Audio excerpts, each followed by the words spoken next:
मेरे प्यारे देशवासियों, नमस्कार। आज मन की बात का 100वां एपिसोड है। मुझे आप सबकी हजारों चिट्ठियां मिली हैं, लाखों संदेश मिले हैं और मैंने कोशिश की है कि ज्यादा से ज्यादा चिट्ठियों को पढ़ पाऊं, देख पाऊं, संदेशों को जरा समझने की कोशिश करूं।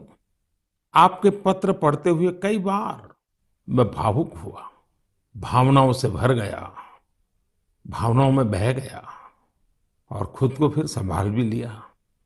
आपने मुझे मन की बात के 100वें एपिसोड पर बधाई दी है, लेकिन मैं सच्चे दिल से कहता हूं, दरअसल बधाई के पात्र तो आप सभी मन की बात के श्रोता है, हमारे देशवासी हैं। मन की बात कोटि कोटि भारतीयों के मन की बात है, उनकी भावनाओं का प्रकटीकरण है। साथियों, 3 अक्टूबर 2014 विजयादशमी का वो पर्व था और हम सब ने मिलकर विजयादशमी के दिन मन की बात की यात्रा शुरू की थी। विजयादशमी यानी बुराई पर अच्छाई की जीत का पर्व। मन की बात भी देशवासियों की अच्छाइयों का, सकारात्मकता का एक अनोखा पर्व बन गया है। एक ऐसा पर्व जो हर महीने आता है, जिसका इंतजार हम सभी को होता है। हम इसमें पॉजिटिविटी को सेलिब्रेट करते हैं, हम इसमें पीपल्स पार्टिसिपेशन को भी सेलिब्रेट करते हैं। कई बार यकीन नहीं होता कि मन की बात को इतने महीने और इतने साल गुजर गए। हर एपिसोड अपने आप में खास रहा। हर बार नए उदाहरणों की नवीनता, हर बार देशवासियों की नई सफलताओं का विस्तार। मन की बात में पूरे देश के कोने कोने से लोग जुड़े, हर आयु वर्ग के लोग जुड़े। बेटी बचाओ बेटी पढ़ाओ की बात हो, स्वच्छ भारत आंदोलन हो, खादी के प्रति प्रेम हो या प्रकृति की बात, आजादी का अमृत महोत्सव हो या फिर अमृत सरोवर की बात। मन की बात जिस विषय से जुड़ा वो जन आंदोलन बन गया और आप लोगों ने बना दिया। जब मैंने तत्कालीन अमेरिकी राष्ट्रपति बराक ओबामा के साथ साझा मन की बात की थी, तो इसकी चर्चा पूरे विश्व में हुई थी। साथियों, मन की बात मेरे लिए तो दूसरों के गुणों की पूजा करने की तरह ही रहा है। मेरे एक मार्गदर्शक थे, श्री लक्ष्मण राव जी इनामदार। हम उनको वकील साहब कहा करते थे। वो हमेशा कहते थे कि हमें दूसरों के गुणों की पूजा करनी चाहिए। सामने कोई भी हो, आपके साथ का हो, आपका विरोधी हो, हमें उसके अच्छे गुणों को जानने का, उनसे सीखने का प्रयास करना चाहिए। उनकी इस बात ने मुझे हमेशा प्रेरणा दी है। मन की बात दूसरों के गुणों से सीखने का बहुत बड़ा माध्यम बन गई है। मेरे प्यारे देशवासियों, इस कार्यक्रम ने मुझे कभी भी आपसे दूर नहीं होने दिया। मुझे याद है, जब मैं गुजरात का मुख्यमंत्री था, तो वहां सामान्य जन से मिलना जुलना स्वाभाविक रूप से हो ही जाता था।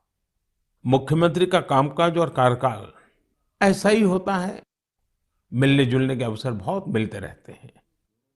लेकिन 2014 में दिल्ली आने के बाद मैंने पाया कि यहाँ का जीवन तो बहुत ही अलग है।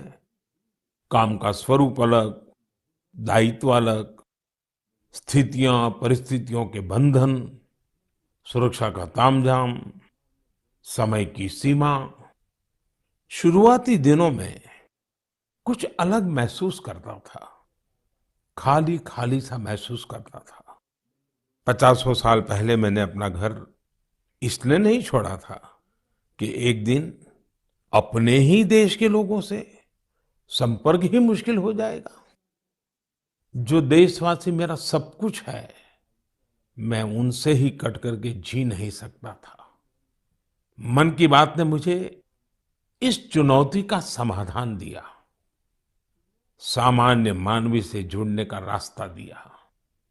पदभार और प्रोटोकॉल व्यवस्था तक ही सीमित रहा और जनभाव कोटि कोटि जनों के साथ मेरे भाव विश्व का अटूट अंग बन गया। हर महीने मैं देश के लोगों के हजारों संदेशों को पढ़ता हूँ। हर महीने में देशवासियों के एक से एक अद्भुत स्वरूप के दर्शन करता हूँ। मैं देशवासियों के तप त्याग की पराकाष्ठा को देखता हूँ, महसूस करता हूँ। मुझे लगता ही नहीं है कि मैं आपसे थोड़ा भी दूर हूँ। मेरे लिए मन की बात ये एक कार्यक्रम नहीं है। मेरे लिए एक आस्था, पूजा, व्रत है। जैसे लोग ईश्वर की पूजा करने जाते हैं तो प्रसाद की थाल लाते हैं, मेरे लिए मन की बात ईश्वर रूपी जनता जनार्दन के चरणों में प्रसाद की थाल की तरह है। मन की बात मेरे मन की आध्यात्मिक यात्रा बन गया है। मन की बात स्व से समष्टि की यात्रा है। मन की बात अहम से वयम की यात्रा है। यह तो मैं नहीं तू ही इसकी संस्कार साधना है। आप कल्पना करिए, मेरा कोई देशवासी 40-40 साल से निर्जन पहाड़ी और बंजर जमीन पर पेड़ लगा रहा है।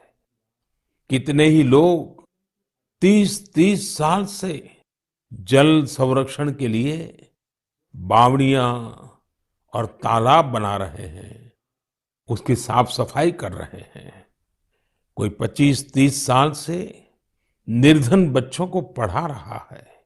कोई गरीबों की इलाज में मदद कर रहा है। कितनी ही बार मन की बात में इनका जिक्र करते हुए मैं भावुक हो गया हूं। आकाशवाणी के साथियों को कितनी ही बार इसे फिर से रिकॉर्ड करना पड़ा है।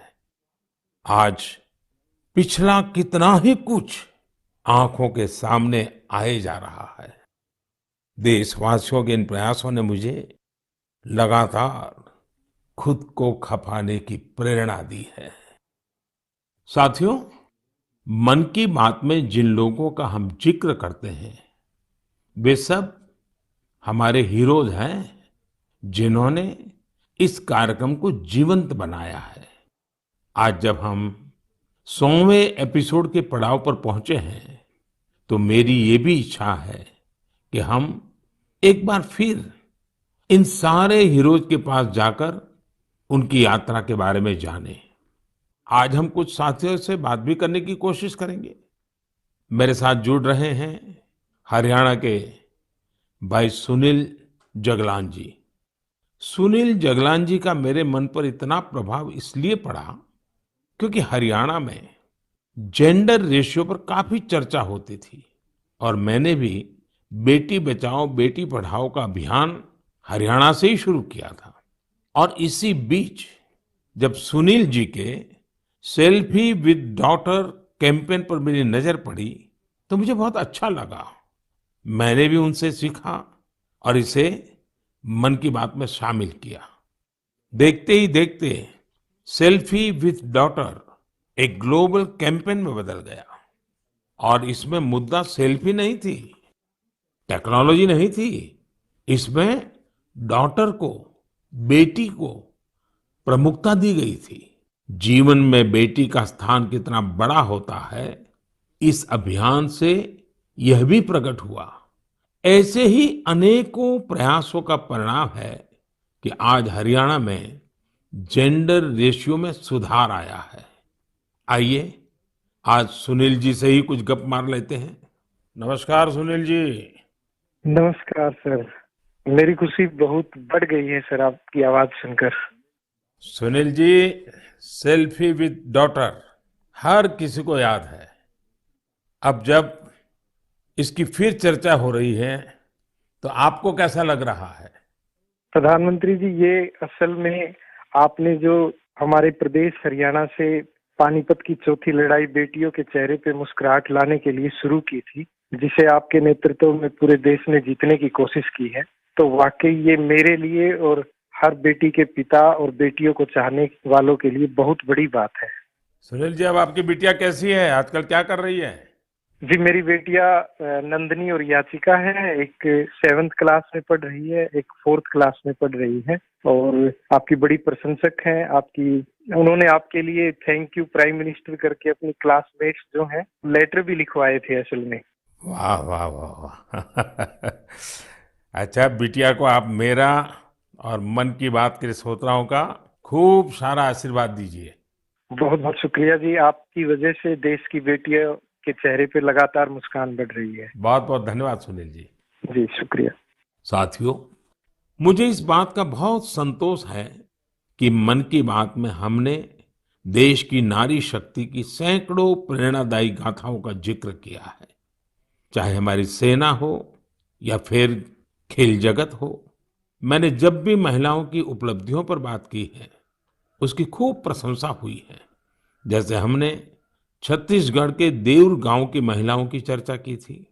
ये महिलाएं स्वयं सहायता समूहों के जरिए गांव के चौराहों, सड़कों और मंदिरों की सफाई के लिए अभियान चलाती हैं। ऐसे ही तमिलनाडु की वो आदिवासी महिलाएं जिन्होंने हजारों इको फ्रेंडली टेराकोटा कप्स निर्यात किए, उनसे भी देश ने खूब प्रेरणा ली। तमिलनाडु में ही 20,000 महिलाओं ने साथ आकर वेल्लोर में नाग नदी को पुनर्जीवित किया था। ऐसे कितने ही अभियानों को हमारी नारी शक्ति ने नेतृत्व दिया है और मन की बात उनके प्रयासों को सामने लाने का मंच बना है। साथियों, अब हमारे साथ फोन लाइन पर एक और सज्जन मौजूद है। इनका नाम है मंजूर अहमद। मन की बात में जम्मू कश्मीर की पेंसिल स्लेट्स के बारे में बताते हुए मंजूर अहमद जी का जिक्र हुआ था। मंजूर जी, कैसे हैं आप? थैंक यू सर, बड़े अच्छे से है सर। मन की बात के इस 100वें एपिसोड में आपसे बात करके मुझे बहुत अच्छा लग रहा है। Thank you sir. अच्छा, ये पेंसिल स्लेट्स वाला काम कैसा चल रहा है? बहुत अच्छे से चल रहे हैं सर, बहुत अच्छे से। जब से सर आपने हमारी बात मन की बात में कही सर, तब से बहुत काम बढ़ गया सर, और दूसरों को भी रोजगार यहाँ बहुत बड़ा है इस काम में। कितने लोगों को अब रोजगार मिलता होगा? अभी मेरे पास 200 प्लस है। अरे वाह मुझे बहुत खुशी हुई। जी सर, जी सर। अभी 1-2 महीने में अभी मैं इसको एक्सपांड कर रहा हूँ कि और 200 लोगों को रोजगार बढ़ जाएगा सर। वाह वाह वाह। देखिए मंजूर जी, जी सर। मुझे बराबर याद है, और उस दिन आपने मुझे कहा था कि ये एक ऐसा काम है जिसकी न कोई पहचान है, न स्वयं की पहचान है, और आपको बड़ी पीड़ा भी थी और इस वजह से आपको काफी बड़ी मुश्किलें होती थी, वो भी आप कह रहे थे। लेकिन अब तो पहचान भी बन गई और 200 से ज्यादा लोगों को रोजगार दे रहे हैं। जी सर, जी सर। और नए एक्सपांशन करके और 200 लोगों को रोजगार दे रहे हैं। ये तो बहुत खुशी की खबर दी आपने। एवं सर, यहाँ पे जो फार्मर है सर, उनका भी बहुत बड़ा इसमें फायदा मिला सर। तब से हाँ हाँ। 2000 का ट्री बेचते थे, अभी वही ट्री 5000 तक पहुंच गया सर। इतनी डिमांड बढ़ गई सर इसमें तब से, और अपनी पहचान भी बन गई। इसमें बहुत से ऑर्डर है अपने पास सर। अभी मैं आगे 1-2 महीने में और एक्सपेंड करके और 200-250 2-4 गांव में जितने भी लड़के लड़की हैं इसमें एडजस्ट हो सकता है, उनका भी रोजी रोटी चल सकता है सर। देखिए मंजूर जी, वोकल फॉर लोकल की ताकत कितनी जबरदस्त है, आपने धरती पर उतार के दिखा दिया है। जी सर, जी सर। मेरी तरफ से आपको और गांव के सभी किसानों को और आपके साथ काम कर रहे हैं सभी साथियों को भी मेरी तरफ से बहुत बहुत शुभकामनाएं। धन्यवाद भैया। धन्यवाद सर। साथियों, हमारे देश में ऐसे कितने ही प्रतिभाशाली लोग हैं जो अपनी मेहनत के बलबूते ही सफलता के शिखर तक पहुंचे हैं। मुझे याद है विशाखापट्टनम के वेंकट मुरली प्रसाद जी ने एक आत्मनिर्भर भारत चार्ट शेयर किया था। उन्होंने बताया था कि वो कैसे ज्यादा से ज्यादा भारतीय प्रोडक्ट्स ही इस्तेमाल करेंगे। जब बेतिया के प्रमोद जी ने एलईडी बल्ब बनाने की छोटी यूनिट लगाई, या गढ़मुक्तेश्वर के संतोष जी ने मैट्स बनाने का काम किया, मन की बात ही उनके उत्पादों को सबके सामने लाने का माध्यम बना। हमने मेक इन इंडिया के अनेक उदाहरणों से लेकर स्पेस स्टार्टअप्स तक की चर्चा मन की बात में की है। साथियों, आपको याद होगा, कुछ एपिसोड पहले मैंने मणिपुर की बहन विजय शांति देवी जी का भी जिक्र किया था। विजय शांति जी कमल के रेशों से कपड़े बनाती हैं। मन की बात में उनके इस अनोखे इको फ्रेंडली आइडिया की बात हुई तो उनका काम और पॉपुलर हो गया। आज विजय शांति जी फोन पर हमारे साथ हैं। नमस्ते Vijay Shanti ji, how are you? Sir, I am fine. And how is your work going on? Sir, still working along with my 30 women. In such a short period you have reached 30% team. Yes, sir. This year also more expand with 100 women in my area. So your target is 100 women. Yeah, 100 women. And now people are familiar with this lotus stem fiber. Yes, sir. Everyone know from Man Ki Baat program all over India. So now it's very popular. Yes, sir. From Prime Minister Man Ki Baat program, everyone knows about the lotus fiber. So now you got the market also. Yes, sir. I have got a market from USA also. They want to buy in bulk in large quantities, but I want to give from this year to send the US also. So now you are exporter. Yes, sir. From this year, I export our product made in India, lotus fiber. So when I say vocal for local and now local for global. Yes, sir. I want to reach my product all over the globe of world. So congratulations and wish you best luck. Thank you, sir. Thank you. Thank you Vijay Shanti. Thank you, sir. साथियों, मन की बात की एक और विशेषता रही है। मन की बात के जरिए कितने ही जन आंदोलन ने जन्म भी लिया है और गति भी पकड़ी है।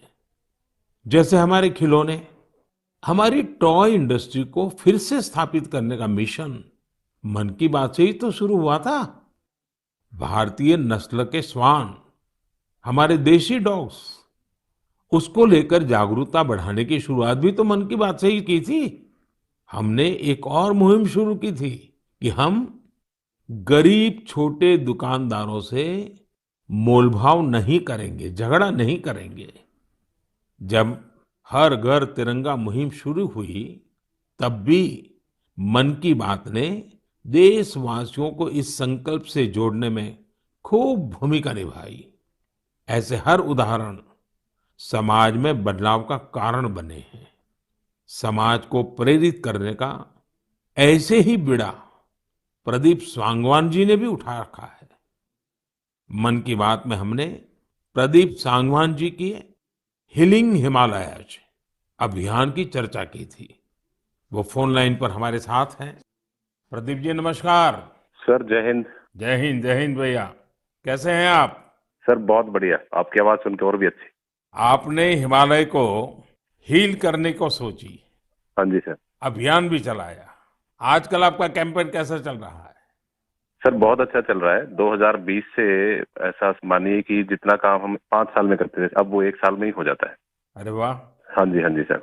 शुरुआत बहुत नर्वस हुई थी, बहुत डर था इस बात को लेके कि जिंदगी भर ये कर पाएंगे नहीं कर पाएंगे, पर थोड़ा सपोर्ट मिला और 2020 तक हम बहुत स्ट्रगल भी कर रहे थे। ऑनेस्टली लोग बहुत कम जुड़ रहे थे, बहुत सारे ऐसे लोग थे जो कि सपोर्ट नहीं कर पा रहे थे, हमारी मुहिम को इतना तवज्जो भी नहीं दे रहे थे। बट 2020 के बाद जब मन की बात में जिक्र हुआ, उसके बाद बहुत सारी चीजें बदल गई। मतलब पहले हम साल में 6-7 क्लीनिंग ड्राइव कर पाते थे, 10 क्लीनिंग ड्राइव कर पाते थे। आज की डेट में हम डेली बेसिस पे 5 टन कचरा इकट्ठा करते हैं अलग अलग लोकेशन से। अरे वाह।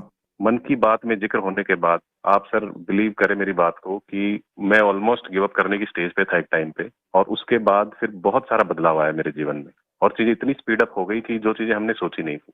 सो आई एम रियली थैंकफुल कि पता नहीं कैसे हमारे जैसे लोगों को आप ढूंढ लेते हैं, कौन इतनी दूर दराज एरिया में काम करता है, हिमालय के क्षेत्र में जाके बैठ के हम काम कर रहे हैं, सॉल्टिट्यूड पे काम कर रहे हैं, वहां पे आपने ढूंढा हमें, हमारे काम को दुनिया के सामने लेके आए। तो मेरे लिए बहुत इमोशनल मोमेंट था तब भी और आज भी कि मैं हमारे देश के जो प्रथम सेवक हैं उनसे मैं बातचीत कर पा रहा हूँ। मेरे लिए इससे बड़ी सौभाग्य की बात नहीं हो सकती। प्रदीप जी, आप तो हिमालय के चोटियों पर सच्चे अर्थ में साधना कर रहे हैं और मुझे पक्का विश्वास है अब आपका नाम सुनते ही लोगों को याद आ जाता है कि आप कैसे पहाड़ों की स्वच्छता अभियान में जुड़े हैं। हाँ जी सर। और जैसा आपने बताया कि अब तो बहुत बड़ी टीम बनती जा रही है और आप इतनी बड़ी मात्रा में डेली काम कर रहे हैं। हाँ जी सर। और मुझे पूरा विश्वास है कि आपके इन प्रयासों से, उसकी चर्चा से अब तो कितने ही पर्वतारोही स्वच्छता से जुड़े फोटो पोस्ट करने लगे हैं। हाँ जी सर, बहुत। ये अच्छी बात है। आप जैसे साथियों के प्रयास के कारण waste is also a wealth, ये लोगों के दिमाग में अब स्थिर हो रहा है और पर्यावरण की भी रक्षा हो रही है। और हिमालय का जो हमारा गर्व है उसको संभालना, संवारना, वो सामान्य मानवी जुड़ रहा है। प्रदीप जी, बहुत अच्छा लगा मुझे। बहुत बहुत धन्यवाद भैया। Thank you sir, thank you so much. जय हिंद। साथियों, आज देश में टूरिज्म बहुत तेजी से ग्रो कर रहा है। हमारे ये प्राकृतिक संसाधन हो, नदियां, पहाड़, तालाब या फिर हमारे तीर्थ स्थल हो, उन्हें साफ रखना बहुत जरूरी है। ये टूरिज्म इंडस्ट्री की बहुत मदद करेगा। पर्यटन में स्वच्छता के साथ साथ हमने इनक्रेडिबल इंडिया मूवमेंट की भी कई बार चर्चा की है। इस मूवमेंट से लोगों को पहली बार ऐसे कितनी जगहों के बारे में पता चला जो उनके आसपास ही थे। मैं हमेशा ही कहता हूं कि हमें विदेशों में टूरिज्म पर जाने से पहले हमारे देश के कम से कम 15 टूरिस्ट डेस्टिनेशन पर जरूर जाना चाहिए। और यह डेस्टिनेशन जिस राज्य में आप रहते हैं वहां के नहीं होने चाहिए, आपके राज्य से बाहर किसी अन्य राज्य के होने चाहिए। ऐसे ही हमने स्वच्छ सियाचिन, सिंगल यूज प्लास्टिक और ई वेस्ट जैसे गंभीर विषयों पर भी लगातार बात की है। आज पूरी दुनिया पर्यावरण के जिस इशू को लेकर इतना परेशान है, उसके समाधान में मन की बात का ये प्रयास बहुत अहम है। साथियों, मन की बात को लेकर मुझे इस बार एक और खास संदेश यूनेस्को की डीजी ऑद्रे ऑजुले का आया है। उन्होंने सभी देशवासियों को 100 एपिसोड के इस शानदार जर्नी के लिए शुभकामनाएं दी हैं। साथ ही उन्होंने कुछ सवाल भी पूछे हैं। आइए पहले यूनेस्को की डीजी के मन की बात सुनते हैं। Namaste, Excellency, dear Prime Minister. On behalf of UNESCO, I thank you for this opportunity to be part of the 100th episode of the Man Ki Baat radio broadcast. UNESCO and India have a long common history. We have very strong partnerships together in all areas of our mandate: education, science, culture, and information. And I would like to take this opportunity today to talk about the importance of education. UNESCO is working with its member states to ensure that everyone in the world has access to quality education by 2030. With the largest population in the world, could you please explain the Indian way to achieving this objective? UNESCO also works to support culture and protect heritage. And India is chairing the G20 this year. World leaders will be coming to Delhi for this event. Excellency, how does India want to put culture and education at the top of the international agenda? I once again thank you for this opportunity and convey my very best wishes through you to the people of India. À bientôt. Merci beaucoup. Thank you, Excellency. I am happy to interact with you in the 100th Man Ki Baat program. I am also happy that you have raised the important issues of education and culture. साथियों, UNESCO की DG ने education और cultural preservation यानी शिक्षा और संस्कृति संरक्षण को लेकर भारत के प्रयासों के बारे में जानना चाहा है। ये दोनों ही विषय मन की बात के पसंदीदा विषय रहे हैं। बात शिक्षा की हो या संस्कृति की, उसके संरक्षण की बात हो या संवर्धन की, भारत की यह प्राचीन परंपरा रही है। इस दिशा में आज देश जो काम कर रहा है वो वाकई बहुत सराहनीय है। नेशनल एजुकेशन पॉलिसी हो या क्षेत्रीय भाषा में पढ़ाई का विकल्प हो, एजुकेशन में टेक्नोलॉजी इंटीग्रेशन हो, आपको ऐसे अनेक प्रयास देखने को मिलेंगे। वर्षों पहले गुजरात में बेहतर शिक्षा देने और ड्रॉप आउट रेट्स को कम करने के लिए गुणोत्सव और शाला प्रवेश उत्सव जैसे कार्यक्रम जन भागीदारी की एक अद्भुत मिसाल बन गए थे। मन की बात में हमने ऐसे कितने ही लोगों के प्रयासों को हाईलाइट किया है जो निस्वार्थ भाव से शिक्षा के लिए काम कर रहे हैं। आपको याद होगा, एक बार हमने ओडिशा में ठेले पर चाय बेचने वाले स्वर्गीय डी प्रकाश राव जी के बारे में चर्चा की थी, जो गरीब बच्चों को पढ़ाने के मिशन में लगे हुए थे। झारखंड के गांवों में डिजिटल लाइब्रेरी चलाने वाले संजय कश्यप जी हो, कोविड के दौरान ई लर्निंग के जरिए कई बच्चों की मदद करने वाली हेमलता एनके जी हो, ऐसे अनेक शिक्षकों के उदाहरण हमने मन की बात में लिए हैं।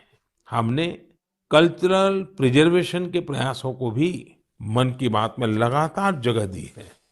लक्षद्वीप का कुम्मेल ब्रदर्स चैलेंजर्स क्लब हो या कर्नाटका के क्वेमश्री जी कला चेतना जैसे मंच हो, देश के कोने कोने से लोगों ने मुझे चिट्ठी लेकर ऐसे उदाहरण भेजे।